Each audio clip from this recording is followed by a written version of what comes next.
Natuklasan ng Guyana ang langis na nagkakahalaga ng 3.2 trilyong dolyar. Ito ay katumbas ng laki ng imbakan ng Saudi Arabia na maaaring magbigay ng 480 bilyong bariles. Sabay na kumilos ang Estados Unidos at Sina. Ngunit tinanggihan sila ng Guyana. Nabigla ang buong mundo. Ang bansang pinili nila ay ang Pilipinas. Nagtanong ng may pag-aalinlangan ng isang reporter ng isang dayuhang istasyon ng balita, maaasahan ba ninyo ang isang maliit na bansa tulad ng Pilipinas? Sa sandaling iyon, sumabog sa galit ang Pangulo ng Guyana. Ano ang nangyari? Ibubunyag namin ang buong nakakagulat na kwento. Ano ang tingin mo sa artikulong ito? Tingnan natin ang mga reaksyon ng mga taong nakakita ng balitang ito. Tingnan kung tugma ito sa iyong sariling pag-iisip. Bago tayo magsimula, mangyaring suportahan ng Pilipinas sa pamamagitan ng pag-subscribe sa channel at pag-comment ng Pilipinas. Kaya mo? Ako si Jonathan Williams. Nagtatrabaho bilang Technical Director ng National Oil Company ng Guyana. Nagtapos ako ng Doctor of Philosophy in Petroleum Engineering sa University of London, United Kingdom.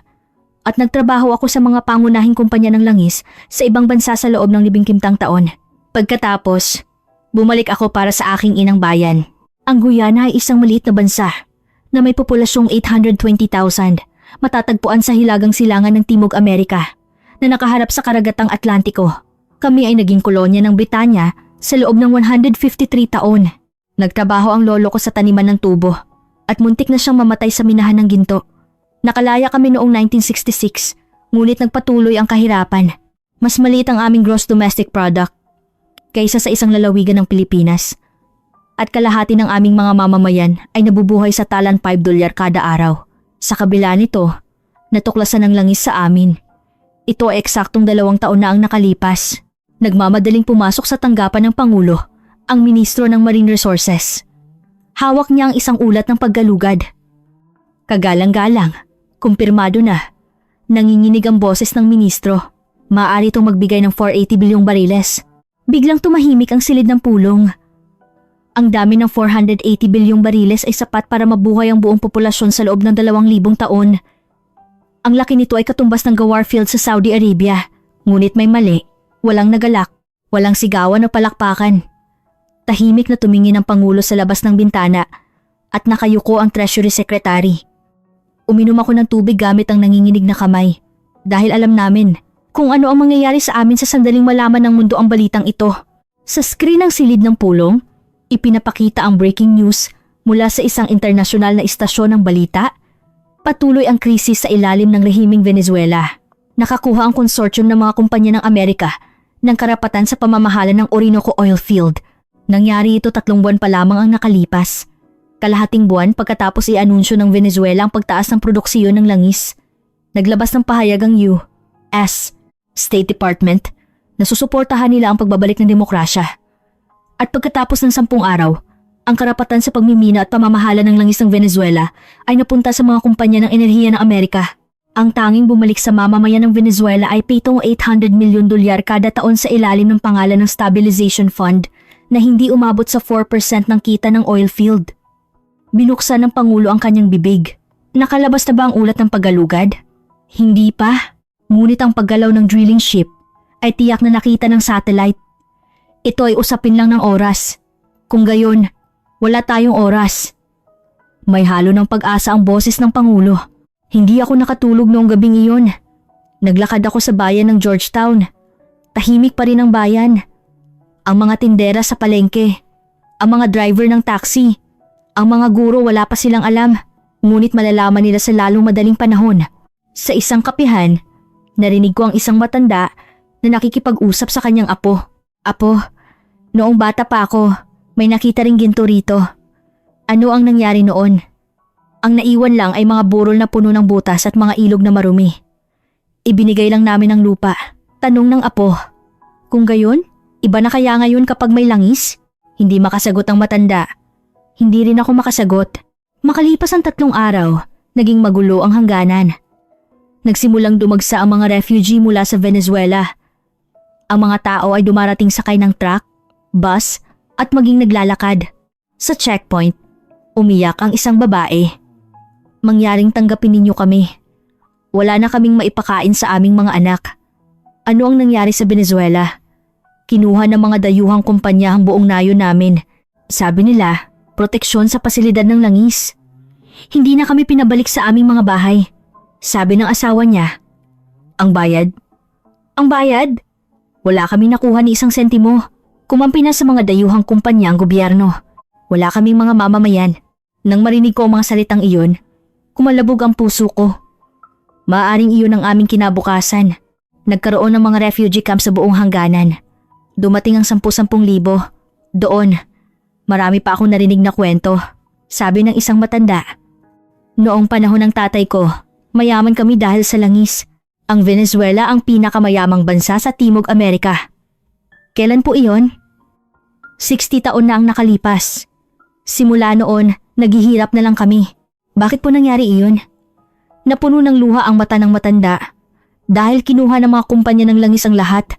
Una, ang mga kumpanya ng Amerika, pagkatapos ay nasyonalisasyon ng gobyerno at ibinenta ulit sa mga dayuhang kumpanya para bayaran ng utang. Ang laging bumabalik sa mamamayan ay tira-tira lang. Sumingit ang isang binata. Nagtrabaho ako sa oil rig. 14 oras ako nagtatrabaho, pero $280 lang ang sweldo ko. Kumusta naman ang mga dayuhang engineer? Ang mga Amerikano?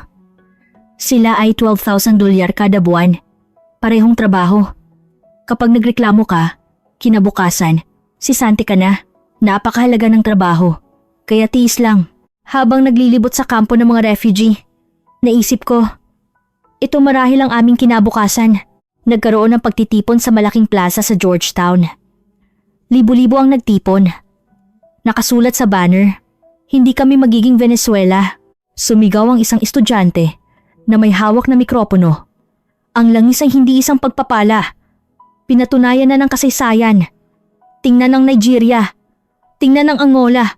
Kung mas mayaman ang bansa sa likas na yaman, mas mahirap ang mamamayan. Sumigaw ang karamihan.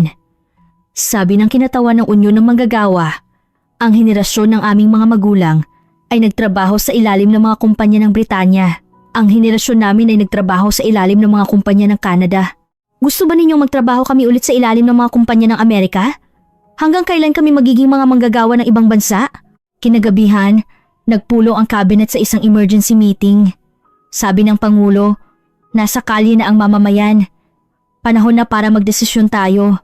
Nag-ulat ang Interior Minister. Kagalang-galang, lumabas na ang resulta ng survey. 78% ng mamamayan ang tutol sa solo development ng dayuhang kumpanya.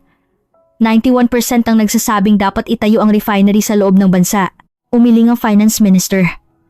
Ngunit, kagalang-galang, sa realidad ay imposible yan. Kailangan natin ng minimum na $15 billion para magtayo ng refinery. Ang taunang budget natin ay $2.8 billion lang. Paano natin ito popondohan? Kung gayon, mapipilitan tayong umasa sa dayuhang kapital? Muling bumalot ang katahimikan sa silid ng pulong. Wala kaming pagpipilian. Wala kaming teknolohiya. Wala kaming pera. At wala kaming kapangyarihan. Kahit may langis, hindi ito magiging amin. Iyon ay hanggang noon. Isang linggo matapos kumalat ang balita ng pagkatuklas ng langis, tumawag ang U.S. Embassy. May dumating na espesyal na sugo mula sa Washington. Gusto niyang makipagkita sa kagalang-galang na Pangulo. Tiningnan ako ng Pangulo. Jonathan, sumama ka sa akin. Nagtrabaho ka sa mga pangunahing kumpanya ng langis, alam mo kung anong klaseng tao sila. Tumango ako. Opo, alam ko. Sobrang alam ko. Bumukas ang pinto ng silid ng pulong. Ang lalaking pumasok ay nasa kalagitnaan ng 50s. Kulay abo na suit, pulang kurbata, perpektong ayos ng buhok at isang ngiti sa kanyang labi. Magandang araw, kagalang-galang. Ako si Richard Blake, Vice-Presidente para sa South America ng isang malaking kumpanya ng enerhiya sa kanluran. Ngumiti siya ng malapad at nag-alok ng kamay. Ngunit tiningnan ko ang kanyang mga mata. Nakangiti siya. Ngunit hindi ang kanyang mga mata. Ito ang mga matang madalas kong makita sa 15 taon ko sa industriya ng langis. Hindi ito negosasyon. Ito ay abiso. Ganyan ang klase ng mga mata. Binabati kita kagalang-galang. Ang kinabukasan ng Guyana ay tila napakaliwanag. Salamat, Vice-Presidente Blake. Binuksan ni Blake ang kanyang briefcase. Bumuo kami ng isang proposal para sa development, kasama ang isa pang kumpanya sa kanluran na kasosyo namin. Nagsimula ang isang magandang presentasyon. 3D graphic ng isang deep sea oil development plan. larawan ng isang advanced drilling ship at simulation ng isang tapos na refinery. Magbibigay kami ng teknolohiya at sagot namin ang lahat ng paunang puhunan. Kailangan lang ng gobyerno ng Guyana na bigyan kami ng permiso sa pagmimina. Nagtanong ang Pangulo. Ano ang kondisyon? Ngumiti si Blake. Magbabayad kami ng 15% ng produksyon bilang royalty. 15%. Kinumpara ko sa isip ko. 48 bilyong bariles. Kung $280 kada bariles, ang kabuuang halaga ay $3.84 trilyong. 15% ay $576 bilyong. Ibig sabihin, ang natitirang $3.264 trilyong ay mapupunta sa kumpanya ng Amerika. Ang natitirang 85% ay pamamahalaan namin at ibebenta sa internasyonal na pamilihan. Ang gobyerno ng Guyana ay makakatanggap ng kita ng stable ng walang anumang panganib. Naging matigas ang mukha ng Pangulo. Hindi ba kayo magtatayo ng refinery sa aming bansa? Umiling si Blake habang tumatawa. Ang refinery ay nagkakahalaga ng daan-daang bilyong dolyar. Hindi ito kayang tustusan ng ekonomiya ng Guyana. Mas magiging epesyente kung kami na lang ang magre-refine sa Texas U.S. at magde-deliver ng produkto. Kung gayon, ang trabaho para sa mamamayan? Siyempre, posible kaming makapag-hire ng humigit kumulang 800 na lokal na manggagawa para sa site. 800 na tao. 800 lang sa 820,000 mamamayan. At para lamang sa simpleng trabaho. Tumahimik ang Pangulo. Hindi ko na nakayanan. Vice Presidente, maari po ba akong magtanong? Tiningnan ako ni Blake. May pagtataka ang ekspresyon niya. Sino ka? Ako si Jonathan Williams, Technical Director ng Guyana Oil. Nagtrabaho rin ako sa mga pangunahing kumpanya ng langis sa loob ng 55 taon. Nagbago ang kanyang mga mata. Isang pagkilala na galing ako sa parehong industriya. At sabay, isang paghamak na. Ano ang alam mo? Ganoon ba? Ano ang tanong mo? Alam mo ba ang ginawa ng Norway? Medyo kumalas ang ngiti ni Blake. Norway? Opo. Natuklasan din ng Norway ang langis noong 1970s. Nag-alok ng eksaktong parehong proposal ang mga kumpanya ng Amerika. Kami ang magde-develop. Magbabayad kami ng 15%. Alam mo ba ang sinabi ng Norway? Hindi sumagot si Blake. Sabi nila, hindi. Kami mismo ang gagawa. Gumawa sila ng isang kumpanya na pag-aari ng estado. Natuto ng teknolohiya at nagtayo ng refinery. Alam mo ba kung magkano ang sovereign wealth fund ng Norway ngayon? 1.7 trilyong dolyar. Pera iyon na makukuha ng bawat mamamayan ng 300,000 dolyar. Tumahimik ang silid ng pulong. Ganap na nawala ang ngiti ni Blake at nagsalita siya. Dr. Williams, magkaiba ang Norway at Guyana, hindi ba? Ano ang pagkakaiba? Ang Norway ay isang maunlad na bansa. May teknolohiya, kapital, at infrastruktura sila. Ang Guyana ay hindi niya tinapos ang kanyang pangungusap. Ngunit narinig namin ng lahat, ang Guyana ay isang mahirap na bansa. Ano ang magagawa ninyo? Gawin ninyo ang sinasabi namin. Bumalik siya sa Pangulo. Kagalang-galang, magiging tapat ako. Ang seguridad sa rehiyon na ito ay napakahalaga. Nakita na ninyo ang sitwasyon sa Venezuela. Naging maliit ang mata ng Pangulo. Ano ang ibig mong sabihin? Ang hindi matatag na rehimen ay malaking panganib sa pagdevelop ng yaman. Kung makikipagtulungan kayo sa amin, sisiguraduhin ng gobyerno ng Amerika ang estabilidad ng Guyana. Kinilabutan ako. Ito ay isang banta. Isang banta na may ngiti. Kung hindi kayo sasama sa amin, magiging katulad kayo ng Venezuela. Iyon ang ibig niyang sabihin. Mabagal na binuksan ng Pangulo ang kanyang bibig. Vice Presidente, pag-iisipan namin at makikipag-ugnayan kami sa inyo. Tumayo si Blake. Siyempre, ngunit wala na tayong masyadong oras. Mayroon pa kaming ibang partido na interesado. Lumabas siya at isinara ang pinto. Nang sumara ang pinto, bumalot ang katahimikan sa silid ng pulong. Sabi ng Pangulo, Jonathan, tama ang taong iyon. Imposibleng tayo mismo ang gumawa. Sumagot ako ng tapat. Kagalang-galang, napakahirap sa realidad. Kulang tayo sa teknolohiya, kapital, at karanasan. Kung gayon, dapat ba nating tanggapin ang 15%? Umiling ako. Iyon ay pagnanakaw kagalang-galang. Pagnanakaw laban sa ating mamamayan. Kung gayon, ano ang gagawin natin? Hinampas ng Pangulo ang lamesa. Wala tayong teknolohiya, walang pera, walang lakas sa negosasyon. Ano ang magagawa natin? Hindi ako makasagot. Sa sandaling iyon, maingat na nagsalita ang foreign minister. Kagalang-galang, tumawag din ang China. China? Opo. Sabi nila, mag-aalok sila ng mas magandang kondisyon. Bumuntong hininga ang Pangulo. Mas magandang kondisyon? Nag-alala ako. Alam ko kung ano ang mas magandang kondisyon ng China. Kinaumagahan, dumating ang sugo ng China. Ang pangalan niya ay Wang Wei. Espesyal na kinatawan ng isang malaking kumpanya ng langis na pag-aari ng estado ng China. Iba siya kay Blake. Malambot na ngiti, mapagpakumbabang pagsasalita, at napakagarang regalo. Ang Guyana at China ay matagal nang magkaibigan, sabi ni Wang Wei. Sa pamamagitan ng One Belt, One Road Project, nakikipagtulungan kami sa pag-unlad ng buong mundo at mga umuunlad na bansa. Hindi exempted ang Guyana. Nagsimula siya ng presentasyon. Mas magala kaysa sa Amerika. Gagawin naming energy hub ng Timog Amerika ang Guyana. Lumabas sa screen ng isang malaking daungan. Magtatayo kami ng isang deep water port sa East Coast. Isang pasilidad kung saan maaaring dumaong ang 500,000 toneladang tanker. Susunod na screen. Maglalatag kami ng 300-kilometer pipeline. Ikokonekta namin ito hanggang sa loob ng bansa. Susunod na screen. Mga expressway, riles, at maging paliparan. Lahat ay itatayo gamit ang kapital ng China. Nagliwanag ang mata ng finance minister. Lahat? Magkano ang halaga? Ngumiti si Wang Wei. Mga 18 bilyong dolyar. Ngunit hindi kailangang sagutin ng gobyerno ng Guyana. Ipapautang ito ng China Development Bank. Ang kondisyon ng pautang ay 3.5% kada taon. Ang panahon ng pagbabayad ay 25 taon. Nagtanong ang Pangulo. Magkano ang royalty? 25%. Sagot ni Wang Wei. Nagbulungan ng mga tao sa silid ng pulong. Nag-alok ang Amerika ng 15%, ngunit ang China ay 25%. Ibig sabihin, magbabayad sila ng 10% na mas mataas. Bukod pa rito, pag-aaralin namin ang 1,000 kabataan ng Guyana sa China. Petroleum engineering, at management. Lahat ay scholarship. Namangha ang mga ministro. Ito ay talagang isang pambihirang kondisyon. Tahimik lang ako. May mali. Masyadong maganda. Walang libreng tanghalian sa mundo. Lalo na ang kabaitan na ibinibigay ng isang malaking bansa sa isang maliit na bansa ay laging may kapalit. Nagsalita ako. Kinatawan Wang. Maaari po ba akong magtanong?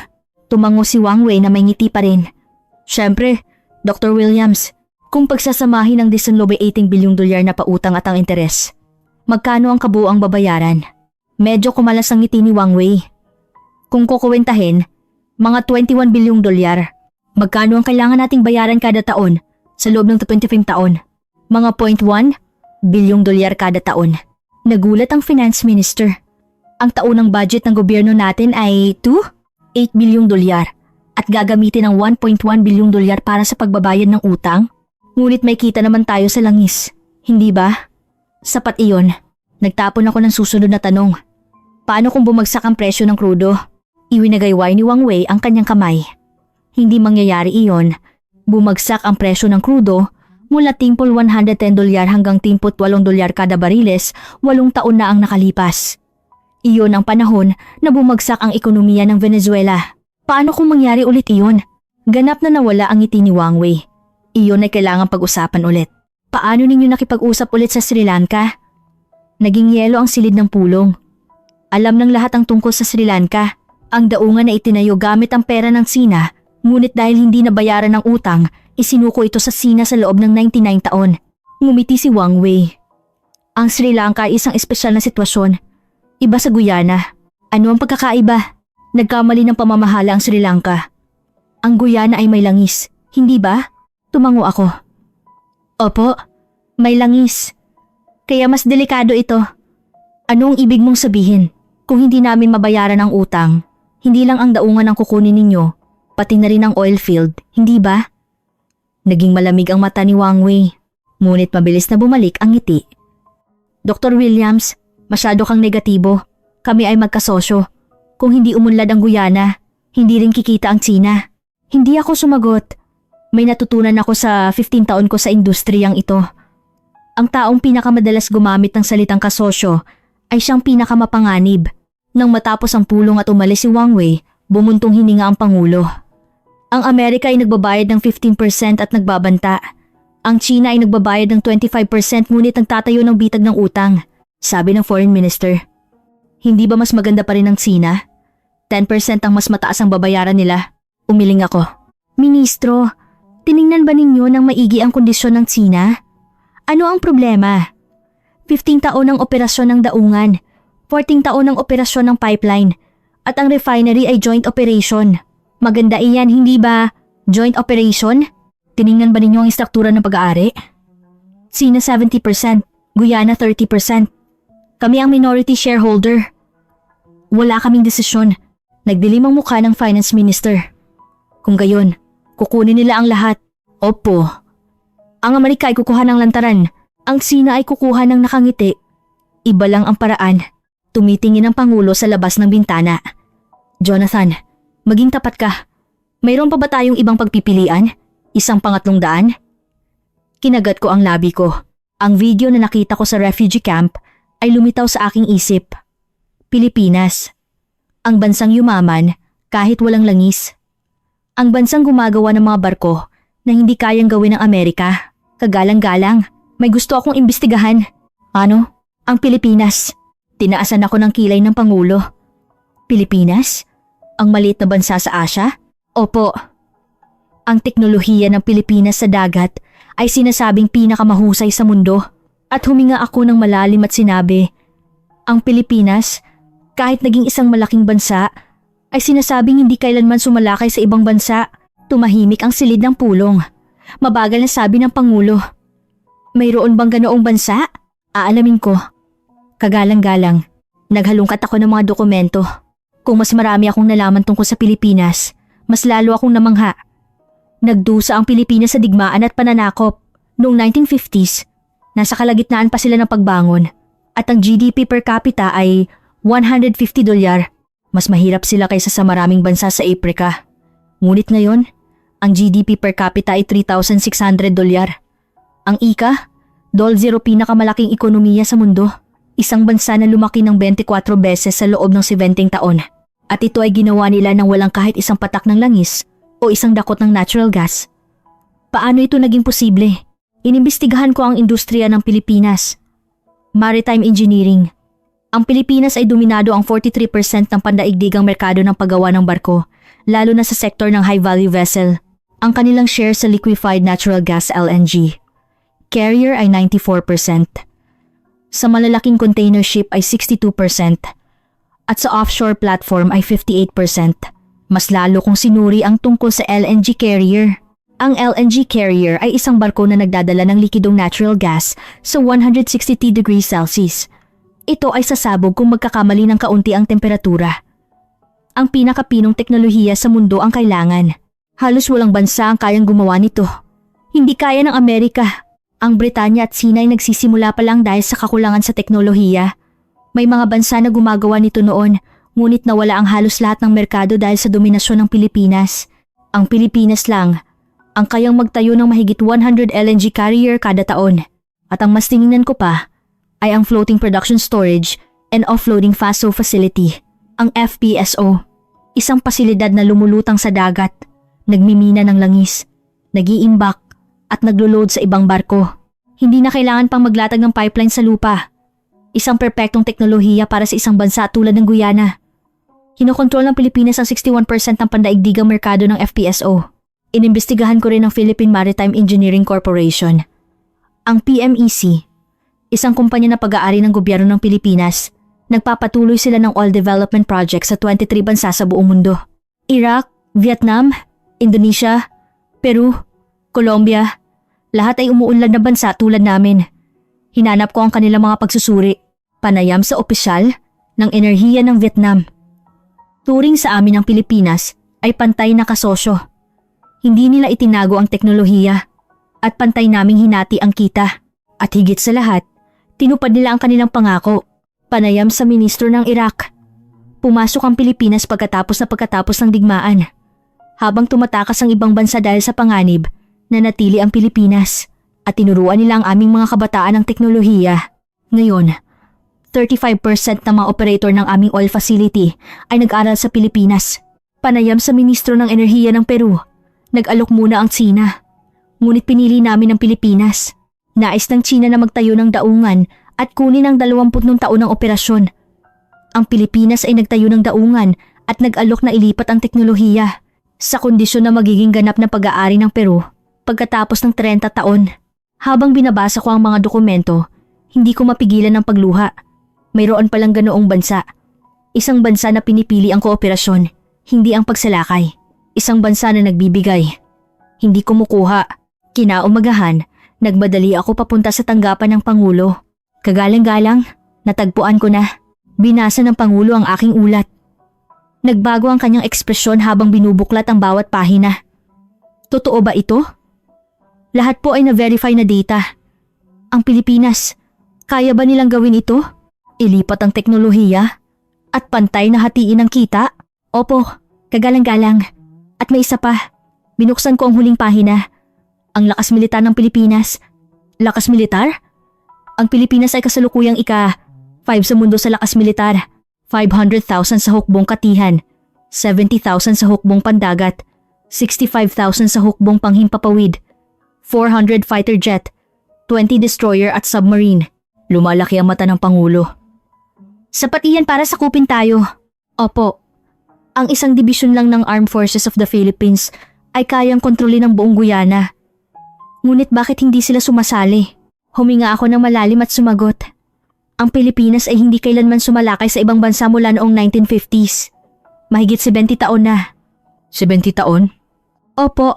Noong Vietnam War, sumali sila sa ilalim ng kahilingan ng Amerika. Ngunit hindi nila sinakop ang lupa ng Vietnam. Sumali sila sa Iraq at Afghanistan bilang peacekeeping operations. At pagkatapos ay umalis, hindi sila kailanman kumuha ng lupa o nagnakaw ng likas na yaman. Tumingin ang Pangulo sa labas ng bintana. Ibig sabihin, ito ay lakas para sa depensa, hindi para sa pagsalakay? Opo, kagalang-galang. Kung titingnan ang kanilang weapon system, makikita ninyo. Lahat ay nakatuon sa depensa at pagpigil. Mabagal na tumango ang Pangulo. Jonathan, hanapin mo ang paraan para makipag-ugnayan sa kanila. Masusunod, kagalang-galang. Pumunta ako sa Philippine Embassy sa Georgetown. Ito ay mas maliit kaysa sa isang embahada. Halos isang maliit na opisina. Mayroon lang silang 4 na kawani. Patunay na hindi masyadong malapit ang relasyon ng Pilipinas at Guyana. Dumating ako ng walang appointment. Galing ako sa tanggapan ng Pangulo. Ano ang kailangan mo? Nagulat ang reception staff. Gusto kong makita ang konsul. Importante ito. Pagkaraan ng ilang sandali, lumabas ang isang lalaki na nasa kalagitnaan ng 40s. Magandang araw. Ako si Roberto Bert Santos, Philippine Consul. Ako si Jonathan Williams, Technical Director ng National Oil Company. Pumasok kami sa isang maliit na silid ng pulong. Habang nagtitimpla ng kape si Consul Santos, nagtanong siya, "Maari po bang malaman kung ano ang dahilan ng inyong pagpunta?" Huminga ako ng malalim at sinabi, "Gusto naming malaman kung handa ang Pilipinas na sumali sa aming oil development." Ibinaba ni Consul Santos ang tasa ng kape. "Pakiulit po." Natuklasan namin ang 48 bilyong bariles ng langis sa aming teritoryo. Nag-alok ng development ang Amerika at Tsina, ngunit naghahanap kami ng pangatlong kasosyo at iyon ang Pilipinas. Gusto ninyong tingnan ang posibilidad? Nawala ng salita si Consul Santos. Pagkatapos, maingat siyang nagsalita. Dr. Williams, magiging tapat ako. Wala akong kapangyarihan na sumagot dito.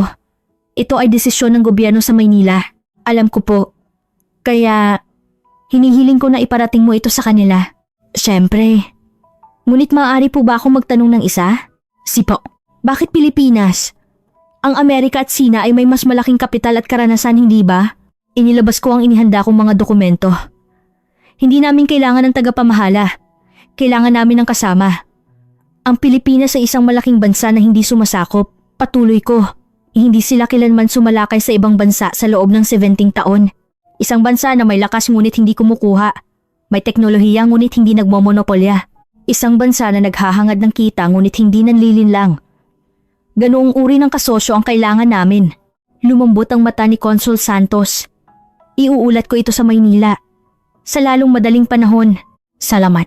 Umalis ako sa embahada na may pag-aalala. Tutugon kaya ang Pilipinas? Magiging interesado kaya sila sa isang maliit na bansa tulad namin? Ngunit ang aking pag-aalala ay mabilis na nawala. Pagkaraan ng ilang araw, tumawag si Consul Santos. Dr. Williams? May positibong tugon mula sa Maynila. Talaga? Magpapadala ang Philippine Maritime Engineering Corporation, PMEC, at ang Department of Energy ng isang fact-finding team. Darating sila sa susunod na linggo. Bumilis ang tibok ng puso ko. Napakabilis? Opo, at gusto ng team leader na makipag-usap sa inyo sa telepono. Siyempre, pagkaraan ng ilang sandali, kumonekta ang tawag. Magandang araw. Ako si Enger, Ricardo Rick Reyes, Technical Lead ng Philippine Offshore Plant Association. Kalmado ang kanyang boses. Ako si Jonathan Williams. Salamat sa inyong tawag. Hindi, kami ang dapat magpasalamat. Pinag-isipan ng Guyana na gawing kasosyo ang Pilipinas. Nagulat ako. Si Blake ng Amerika ay may ugaling tutulungan namin kayo. Si Wang Wei ng China ay may ugaling makikinabang kayo kung sasama kayo sa amin. Ngunit ang taong ito ay nagsabing nagpapasalamat siya sa amin. Ito ang unang pagkakataon na naranasan ko ang ganitong uri ng ugali. Enger. Reyes, maari po ba akong magtanong ng isa? Siyempre, bakit napakabilis ninyong tumugon? Maliit na bansa lang kami. Wala namang malaking pakinabang sa Pilipinas. Tumawa si Enger. Reyes, Dr. Williams, ang Pilipinas ay maliit na bansa rin noon. 70 taon na ang nakalipas. Kami ay isa sa pinakamahihirap na bansa sa mundo. Walang gustong maging interesado sa amin. Noong panahong iyon, tinulungan kami ng ilang bansa. Tinuruan kami ng teknolohiya. Pinautang kami ng kapital. At binigyan kami ng pagkakataon. Tahimik akong nakikinig. Hindi namin nakalimutan ang utang na loob na iyon. Kaya ngayon, ang magagawa namin ay gawin din iyon sa ibang bansa. Kooperasyon, hindi pananakop. Iyan ang natutunan ng Pilipinas. Nawalan ako ng salita. Ito ang unang pagkakataon na nakarinig ako ng ganoong salita mula sa isang malaking bansa. Magkikita tayo sa susunod na linggo, Dr. Williams. Opo, hihintayin namin kayo. Nang patayin ko ang telepono, umupo ako ng tahimik sa loob ng ilang sandali. Mayroon palang ganoong bansa. Mayroon palang ganoong klase ng tao. Nagmadali ako papunta sa tanggapan ng Pangulo. Sumagot sila. Hindi ko malilimutan ang araw na dumating ang Philippine Fact-Finding Team. Lumabas ako sa paliparan at mas marami silang bata kaysa sa inaasahan ko. 15 engineer na nasa kalagitnaan ng 30s hanggang maagang 40s. Nang dumating si Vice Presidente Blake, 30 ang kasama niya. Lahat ay nakasuit at kurbata. Nang dumating si Kinatawan Wang Wei, 40 ang kasama niya. Lahat ay nakaitim na suit. Iba ang Philippine team. Mga taong naka-work clothes at may hawak na safety helmet. Mga taong may dalang laptop at measuring devices sa halip na briefcases. Si Enger. Ricardo Rick Reyes, ang team leader, ay mukhang nasa maagang 60s. Maayos ang kanyang buhok na may puting hibla. Kalmado ang kanyang tingin. At mayroon siyang mga kamay na sanay sa matagal na karanasan sa site. Ikinagagalak kong makilala ka. Ako si Ricardo Reyes. Inabot niya muna ang kamay.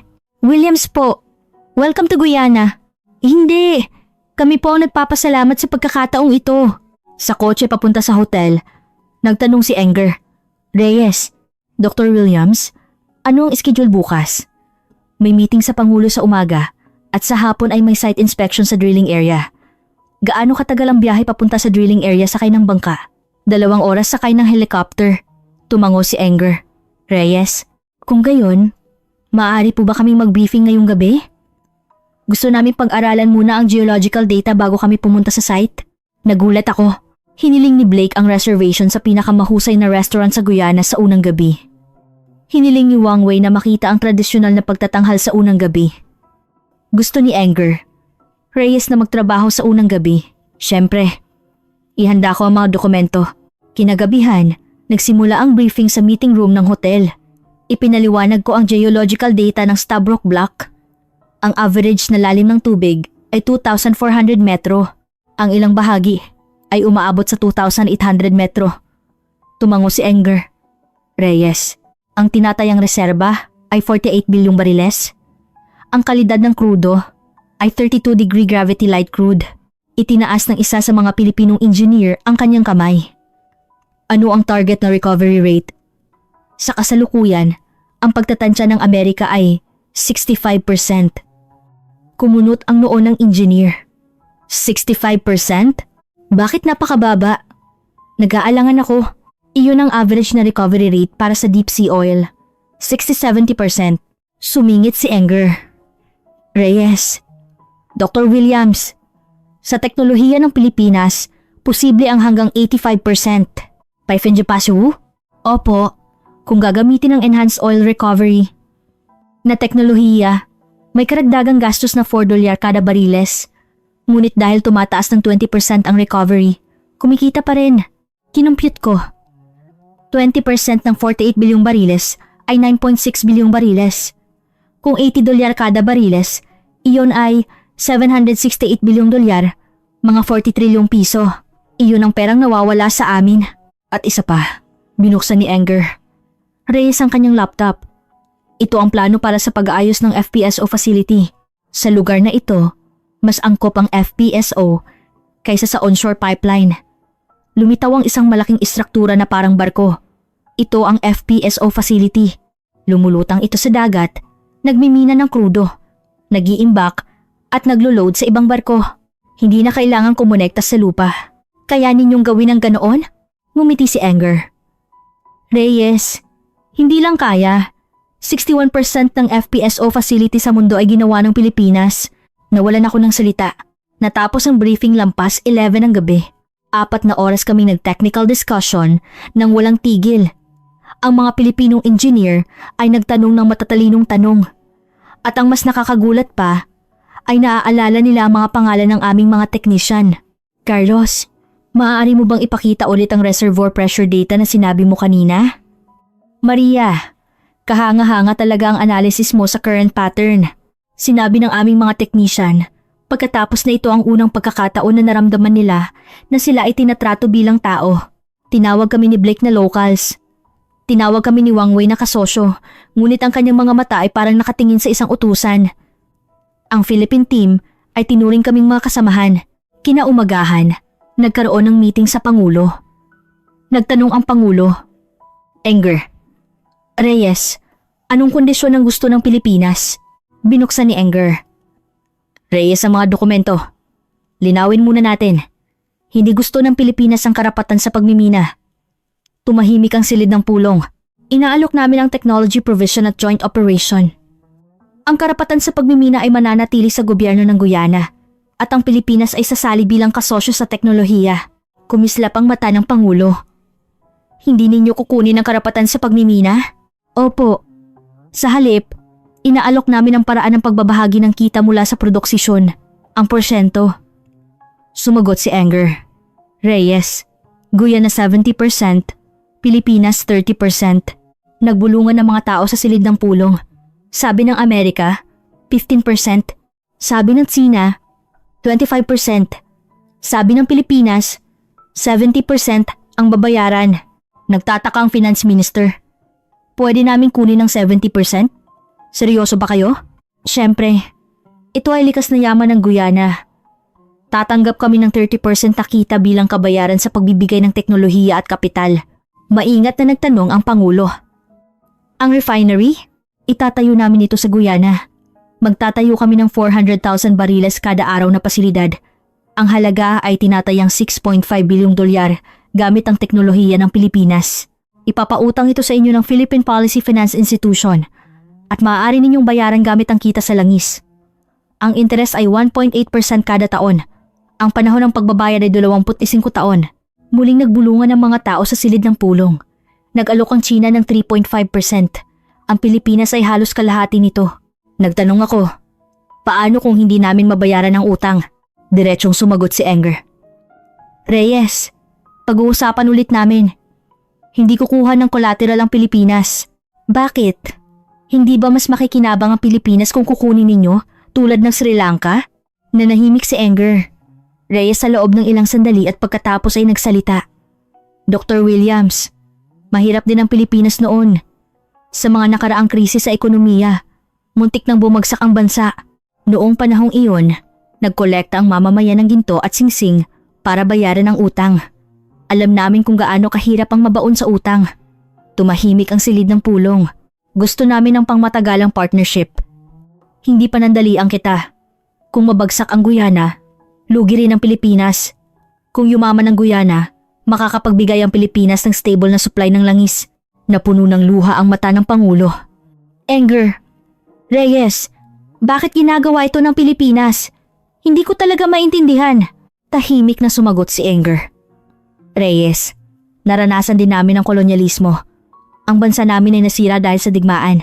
Nabuhay kami na pinaglalaruan ng mga malalaking bansa. May damdamin sa boses ni Anger. Reyes, alam namin ang sakit ng maliliit na bansa. Kaya nang magkaroon kami ng lakas, nangako kami na hindi namin gagawin ang parehong bagay. Kooperasyon, hindi pananakop. Iyan ang pinili ng Pilipinas. Bumalot ang katahimikan sa silid ng pulong. Tumayo ang Pangulo at nag-abot ng kamay.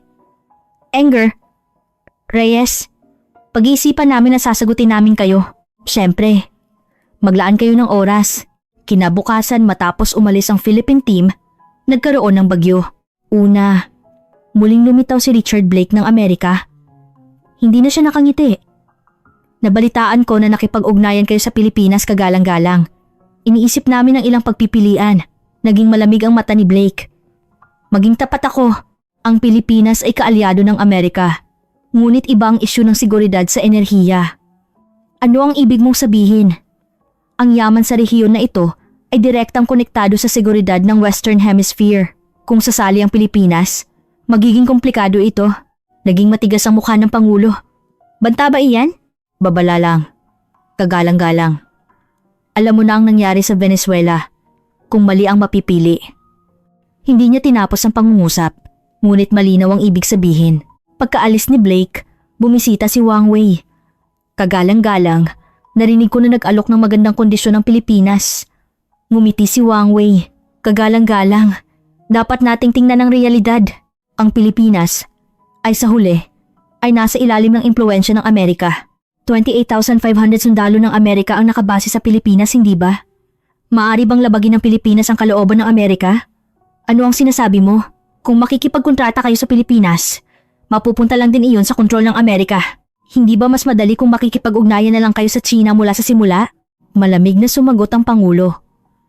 Kung makikipag-ugnayan kami sa China, hindi ba kami magiging tulad ng Sri Lanka? Nawala ang ngiti ni Wang Wei. Kagalang-galang, hindi maganda ang ganoong pananalita. Hindi ba tayo magkaibigan? Ang kaibigan ba ay hihingi ng 99 taon ng operasyon? Iyan ay pwedeng i-negotiate.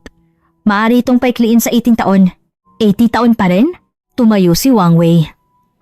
Kagalang-galang, magdesisyon kayo ng maingat. Ang maling pagpili ay mag-iiwan ng pagsisisi. Muli, banta, kinagabihan, lumabas sa telebisyon si James Morton, ang leader ng oposisyon. Mga mamamayan, sinusubukan ng Pangulo na ibigay ang ating langis sa Pilipinas. Nanginginig ako sa galit sa harap ng telebisyon. Ano ang Pilipinas? Sila ay puppet ng Amerika. Kung makikipagkontrata kayo sa Pilipinas, mapupunta lang iyon sa Amerika. Bakit ninyo tinatanggihan ng China na nag-alok ng mas magandang kondisyon? Kasinungalingan iyon. Ang kondisyon ng China ay mas maganda. 70% laban sa 25%. Malinaw na mas mahusay ang Pilipinas. Ngunit hindi alam ng mga taong nanonood sa telebisyon. Dumarami ang mga tao na sumusunod sa pangunguna ni Morton. Kinabukasan, nagtipon ng mga nagpoprotesta sa plaza. Tutulan ng kontrata sa Pilipinas. Makipagtulungan sa China. Bumaba ang Pangulo. Tiningnan ko ang mga nagpoprotesta at nawalan ako ng pag-asa. Ang oposisyon na binayaran ng pera ng China ay pinamumunuan ng mamamayan at ang Amerika ay tahimik na nanonood sa kaguluhang ito. Naghihintay ng pagkakataon. Nagsagawa ang Pangulo ng emergency security meeting. Ano na ang sitwasyon? Nag-ulat ang defense minister. Kagalang-galang, may nakitang paggalaw ng militar sa hangganan ng Venezuela. Ang laki ay humigit kumulang 4,500 katao. Nagtitipon sila 40 kilometers ang layo mula sa hangganan. Mga sundalo ba ng Venezuela? Hindi sigurado. Tila may kasamang mga dayuhang consultant ng militar ng Amerika. Namutla ang mukha ng Pangulo. Nagsimula na ang pressure. Nanginginig ang boses ng foreign minister. Kagalang-galang, hindi namin ito kayang pigilan sa lakas militar namin. Wala kaming fighter jet at luma na ang aming mga tangke. Kung gayon, ano ang gagawin natin? Susuko ba tayo? at tatalikuran ng Pilipinas? Hinampas ng Pangulo ang lamesa. Kung hindi natin mapagdesisyonan ng sarili nating yaman, tayo ay magiging alipin magpakailanman. Sa sandaling iyon, tumunog ang telepono ko. Si Consul Santos ito. Dr. Williams, may importante akong sasabihin sa inyo. Kasalukuyan kaming may security meeting. May tawag mula sa Maynila. Nais ng gobyerno ng Pilipinas na makipag-usap ng direkta sa Pangulo ng Guyana. Sino? Ang presidente ng Pilipinas. Nagulat ako at tumingin sa Pangulo. Kagalang-galang, humihingi ng direktang tawag ang presidente ng Pilipinas. Tumahimik ang silid ng pulong. Kinuha ng Pangulo ang telepono. Hello? Ako si Michael Adams, Pangulo ng Guyana. Mula sa speakerphone, narinig ang boses. Kagalang-galang, ako ang presidente ng Pilipinas. Patawad sa biglaang tawag. Hindi. Salamat sa inyong tawag. Nabalitaan ko na nasa mahirap kayong sitwasyon. Kagalang-galang, ang bilis ng impormasyon ninyo. Sabi ng presidente ng Pilipinas. Kagalang-galang, marami ring karanasan ng Pilipinas. Alam namin kung gaano kahirap mabuhay na napapaligiran ng mga malalaking bansa. Kaya kayo tumawag? Naging matatag ang boses ng presidente ng Pilipinas. Kung pipiliin ng Guyana ang Pilipinas, mananatili kaming kasama ninyo hanggang sa huli. Ano ang ibig mong sabihin? Kasama namin isa sa alang-alang ang seguridad ng Guyana. Hindi namin iiwan ang aming kasosyo. Nanginginig ang kamay ng Pangulo. Ano ang konkreto na maitutulong ninyo? Ang Pilipinas ay isa sa pinakamalaking exporter ng depensa sa mundo ngayon. Kaya naming magbigay ng aming pinakabagong tangke, anti-aircraft missile system at sariling gawang fighter jet sa Guyana. Lumalaki ang mata ng Defense Minister. Ibinebenta ninyo? Hindi. Long-term lease. Dahil sa sitwasyong pang-ekonomiya ng Guyana, ibibigay namin ito ng walang bayad hanggang sa magkaroon ng kita sa langis. Walang bayad? Opo. At magpapadala kami ng AFP contingent para sanayin ang hukbo ng Guyana. Sapat na ang 6 na buwan. Nagbulungan ng mga tao sa silid ng pulong. Nagtanong ang foreign minister. Kagalang-galang, hindi ba ito magpapalala sa relasyon sa Amerika? Tumawa ang presidente ng Pilipinas. Ang Amerika ay kaalyado namin. Ngunit kami ay isang soberanong bansa. Kami ang magpapasya kung sino ang makikipagtulungan namin. Ang China? Gayon din. Hindi kami titingin sa reaksyon ng sinuman. Gagawin namin ang pinaniniwalaan naming tama. Napuno ng luha ang mata ng Pangulo. Kagalang-galang, bakit ninyo kami tinutulungan? Maliit na bansa lang ang Guyana. Ano ang pakinabang sa Pilipinas? Tahimik na sumagot ang presidente ng Pilipinas. Dahil maliit na bansa lang kayo, kaya kami tutulong. Napigil ang hininga ng mga tao sa silid ng pulong. Ang Pilipinas ay maliit na bansa rin noon. Nabuhay kami na inaapakan ng mga malalaking bansa. Kaya alam namin kung gaano kahirap ang isang maliit na bansa.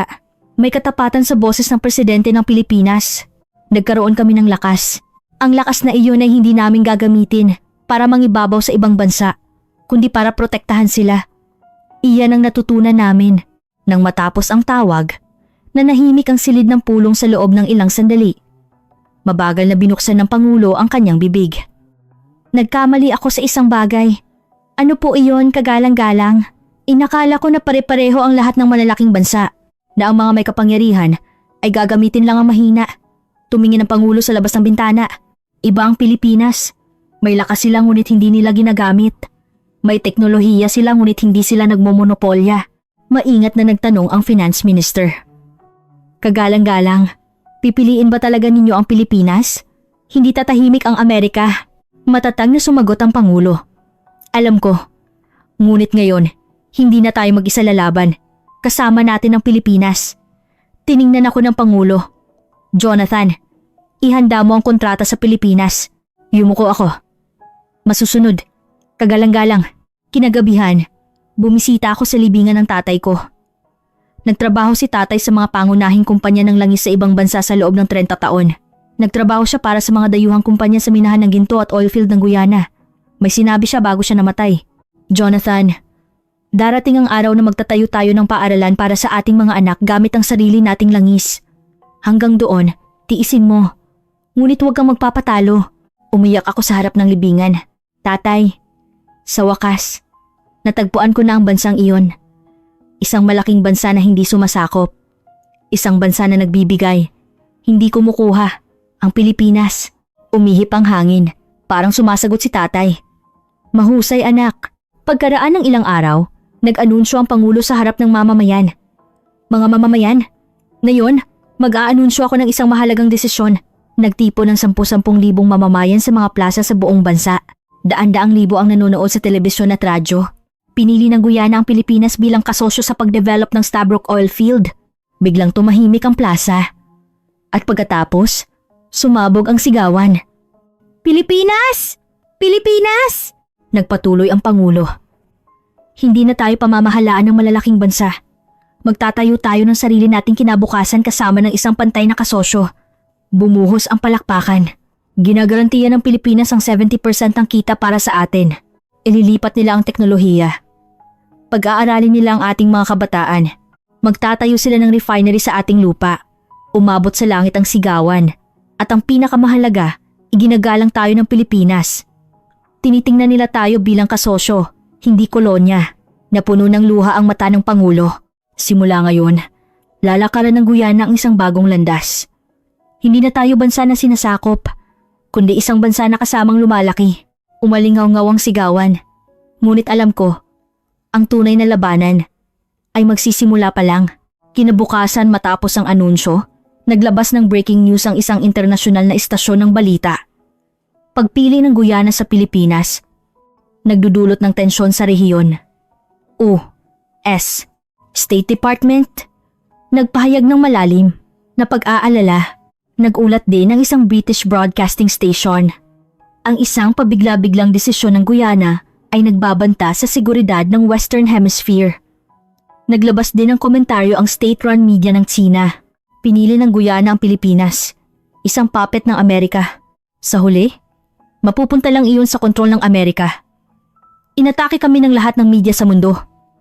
Mas lalong nag-atake si James Morton, ang leader ng oposisyon. Sinira ng Pangulo ang bansa. Ang Pilipinas ay manika ng Amerika. Kung nakipagtulungan tayo sa China, nagkaroon tayo ng infrastruktura at kumita tayo.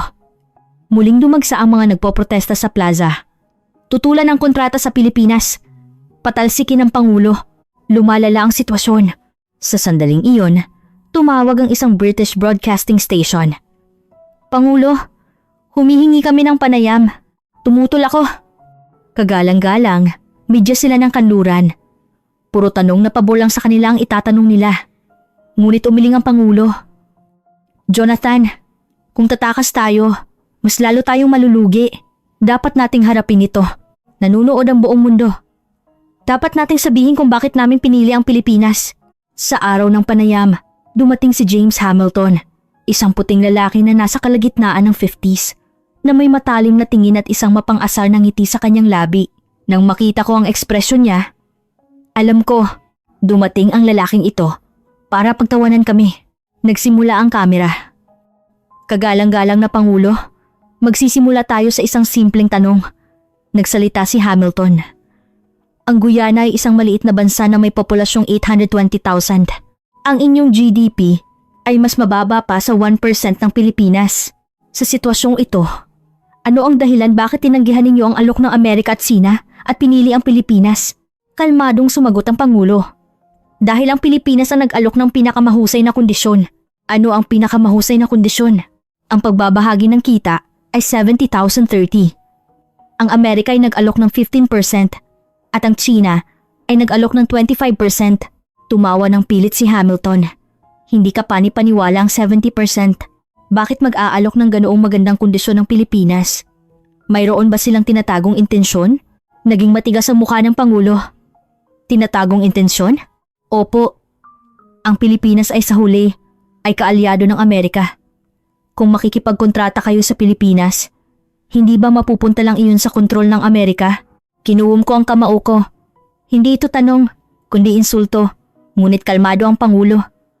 Ginoong Hamilton, nakakatuwa ang inyong lohika. Kung direkta kaming makikipagkontrata sa Amerika, sinasakop kami. Kung makikipagkontrata kami sa kaalyado ng Amerika, sinasakop pa rin kami. Kung gayon, kanino kami makikipagkontrata? Nawala ng kibo si Hamilton. May opsyon kayo ng China, hindi ba? China? Para maging katulad kami ng Sri Lanka, ibigay ang daungan sa loob ng 90 taon at mabaon sa utang? Iyon ay maling pamamahala ng Sri Lanka. Maling pamamahala? Tumaas ang boses ng Pangulo.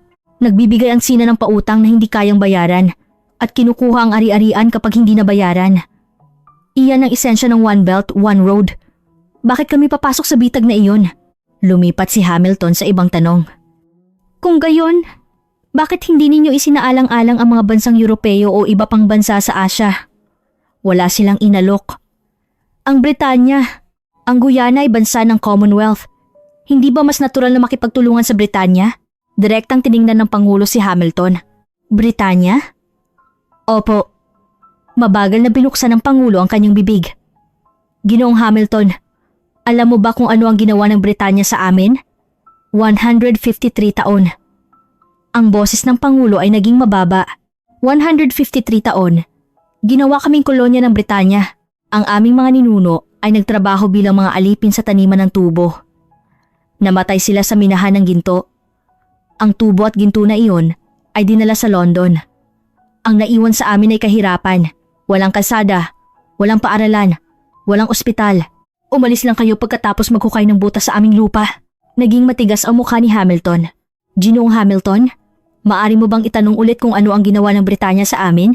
Nawala ng salita si Hamilton. Nagpatuloy ang Pangulo. Ang Pilipinas ay nagsimula ng programa sa edukasyon ng engineer.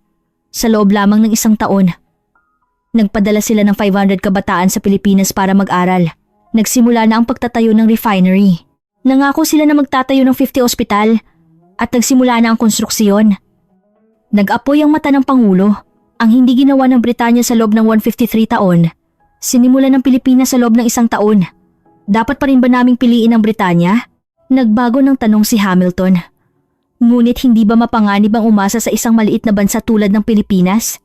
Ang ekonomiya ng Pilipinas ay mas mababa pa sa ikasampu ng Amerika. Sa sandaling iyon, sumabog ang Pangulo. Sandali, itinaas ng Pangulo ang kanyang kamay.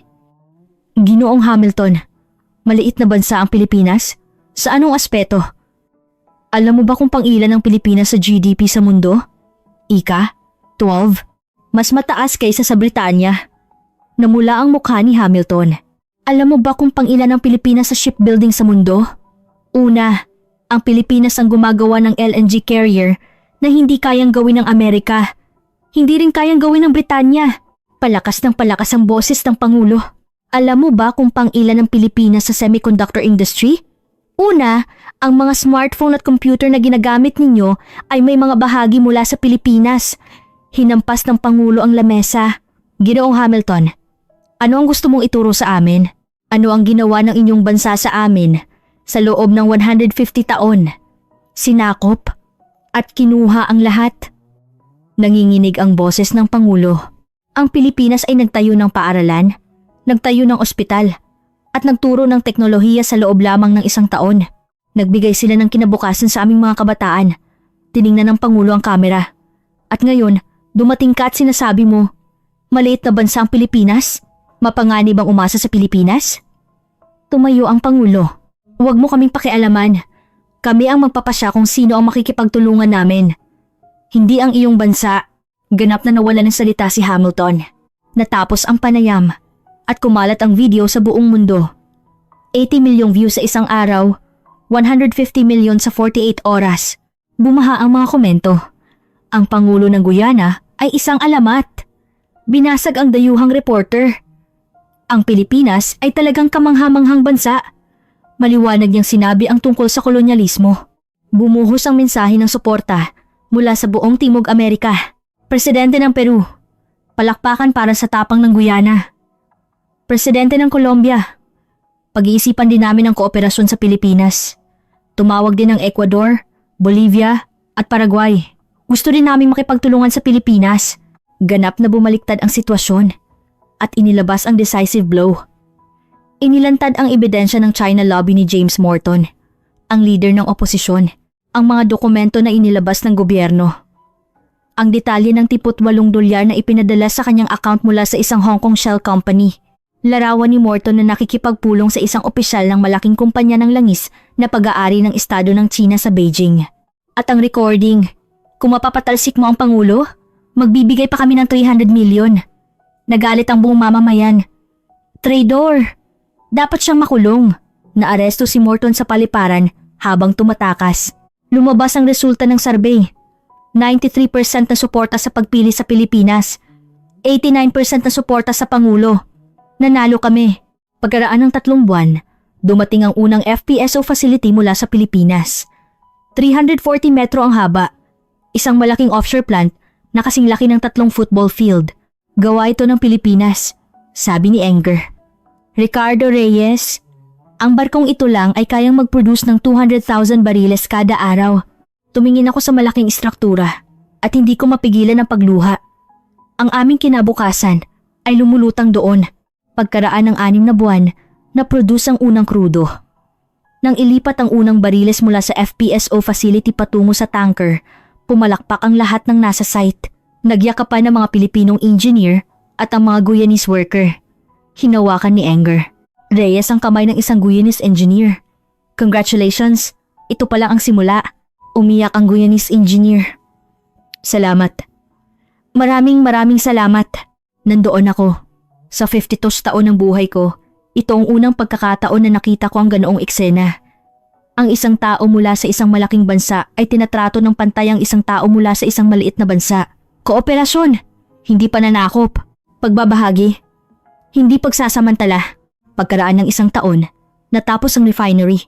Ang pinakamalaking refinery sa Timog Amerika na may kapasidad na 400,000 bariles kada araw. Sa inaugurasyon, sinabi ng Pangulo, "Ngayon, hindi na tayo bansa na nagbebenta lang ng krudo.